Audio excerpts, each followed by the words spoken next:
Hakikat daripada puasa juga ke sana tujuannya. Itu yang dikatakan puasa khusus al-khusus. Itulah hakikat daripada puasa. Karena puasa ini tiga, puasa umum ataupun puasa awam, puasa khusus, dan puasa khusus al-khusus. Puasa khusus al-khusus ini mempuasakan hati. Daripada apa hati itu dipuasakan? Supaya hati itu tidak mengingat wujud yang zahir ini. Wujud yang dijadikan, dipuasakan, ditahan. Hati itu supaya senantiasa mengingat kepada wujud yang menjadikan. Itu hakikat puasa. Siapa yang menjadikan?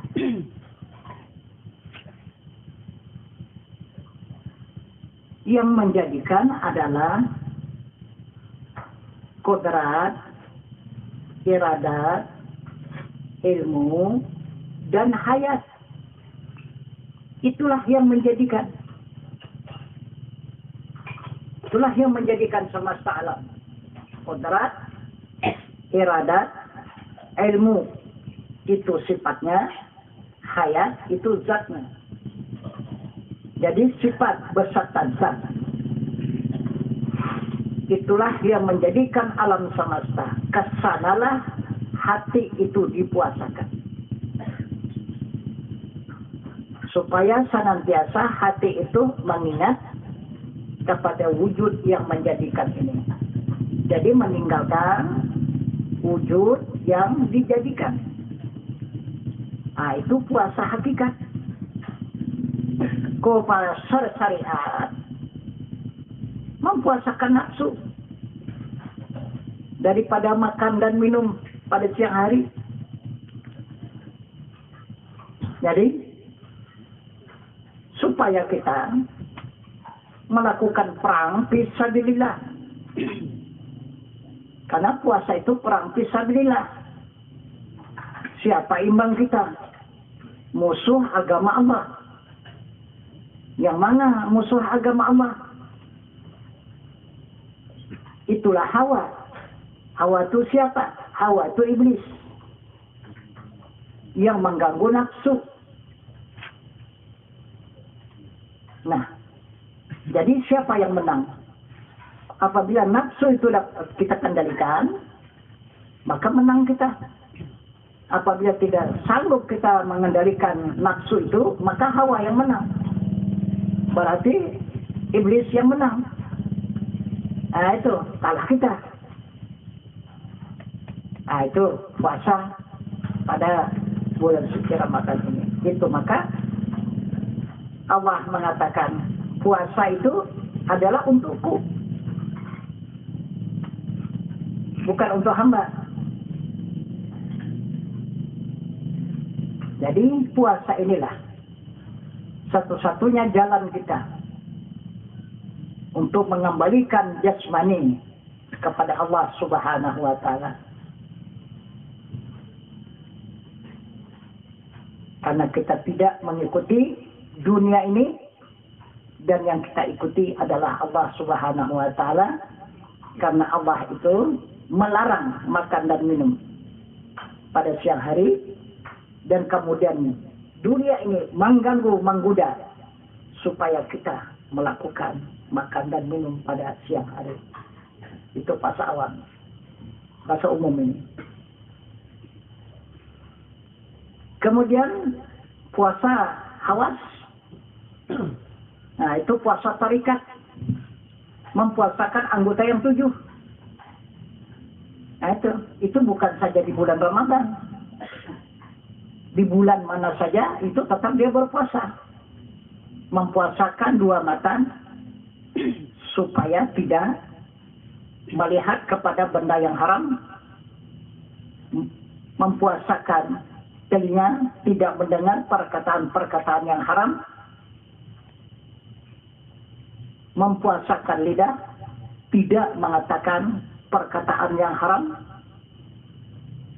mempuasakan dua tangan, tidak memegang kepada benda-benda yang haram, dan mempuasakan dua kaki, tidak berjalan kepada tempat yang diharamkan Allah, dan mempuasakan kemaluan supaya tidak melakukan yang haram. Ini puasa khusus, puasa orang tarekat.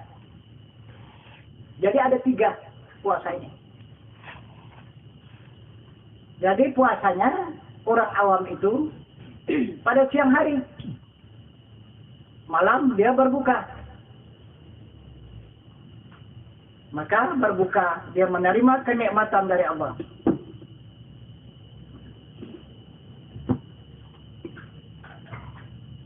Puasa hawas, puasa orang tarekat, waktu tidur dia berbuka. Jadi dia merasakan daripada nikmat tidur itu. Itu maka pertama dia ngantuk dulu, baru tidur. Ngantuk aja pun sudah tidak tanggung nikmatnya udah itu. Kalau sudah ngantuk sudah mulai berbuka lah itu. Nah itu sampai tidur. Kalau puasa hakikat, kapan sampai pengenalannya kepada zat Allah Subhanahu wa Ta'ala? Di waktu mana pengenalannya itu sampai kepada zat Allah? Di situ dia berpuasa. Kenal kepada zat Allah, maka dia mengawali puasa. Di mana dia berbuka? Di waktu nanti menghadap kepada zat Allah Subhanahu wa Ta'ala waktu kembali. Di situ dia masa berbuka. Itu yang disebut dengan sakaratul maut, meninggalkan dunia ini. Di situ dia berbuka.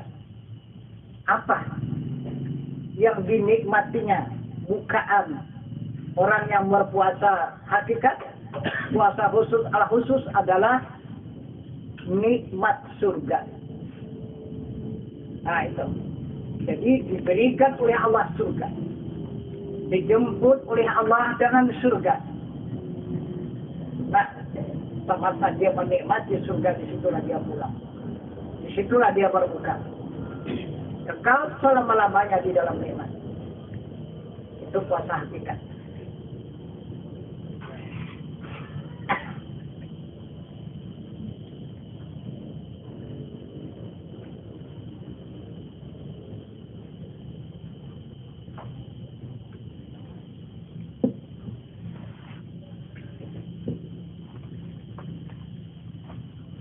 Assalamualaikum warahmatullahi wabarakatuh. Tuan Guru yang saya hormati, saya pernah jumpa sebuah kitab yang mengatakan bahwa roh itu asalnya dari jauhar basita, yang dibagi menjadi 4 anasir, yaitu nafas, ampas, dan nafas nufus. Kan kalau sudah kita pahami nafas, ampas, nafas, dan nufus, kalau sudah diiringi dengan syarat yang tidak beri keputusan syarat sudah ini. Jadi yang dimaksud dengan jauhar basita itu apa itu? Terima kasih. Assalamualaikum warahmatullahi wabarakatuh. Waalaikumsalam. Itu sudah perjalanan hakikat. Itulah daripada ilmu tadi. Jadi yang dimaksud dengan nafas itu adalah sifat. Nah itu. Jadi sifat itulah yang bisa mencapai hubungan kepada zat. Itulah yang bisa mendapatkan salat yang tidak berkeputusan. Adalah dia mengingat kepada zat ataupun menghadap kepada zat. Yang disebut dengan salat yang tidak berkeputusan. Itu dikatakan sifat. Kembali kepada zat ataupun sifat menghadap kepada zat. Itu yang dikatakan nafas, nufus, dan nafas.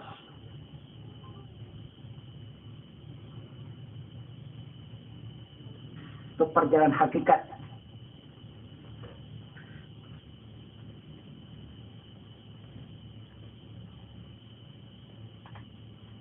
jadi ada juga hubungan dengan puasa hakikat tadi.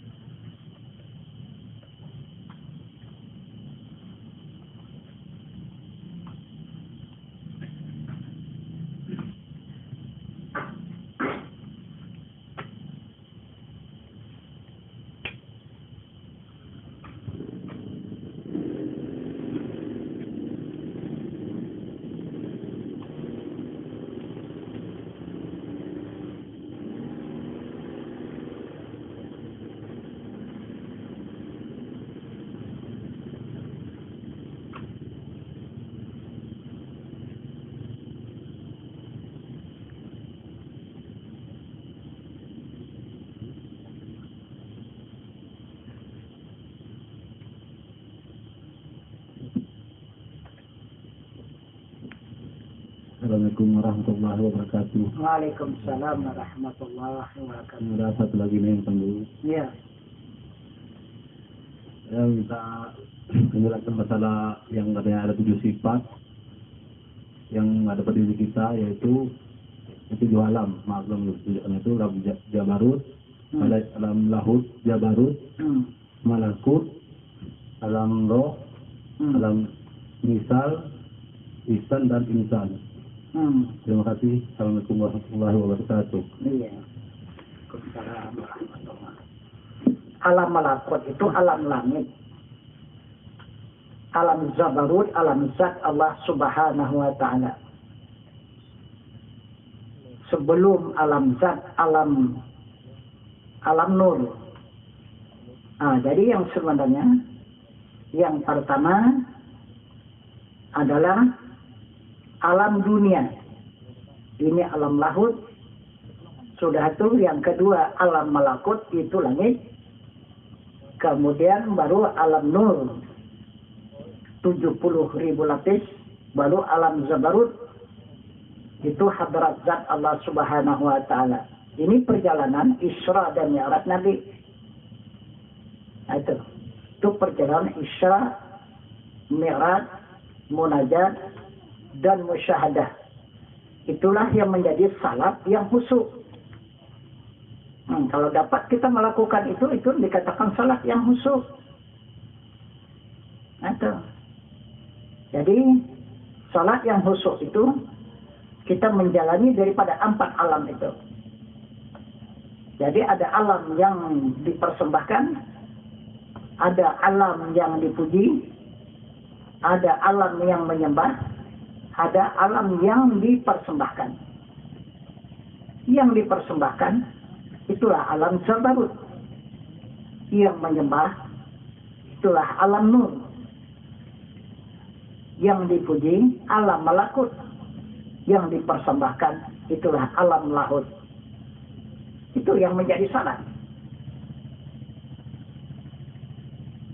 Jadi yang dicontohkan oleh Nabi Isra, Mi'raj, Munajat dan musyahadah.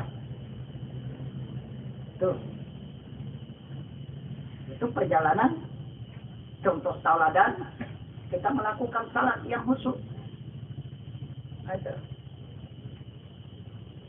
Jadi dengan apa kita menjalani alam itu? Dengan ilmu. Itu maka alam pertama kita jalani dengan ilmu syariat. Yang kedua alam malakut kita jalani dengan ilmu tarikat. Alam nur kita jalani dengan ilmu hakikat. Kemudian alam Jabarut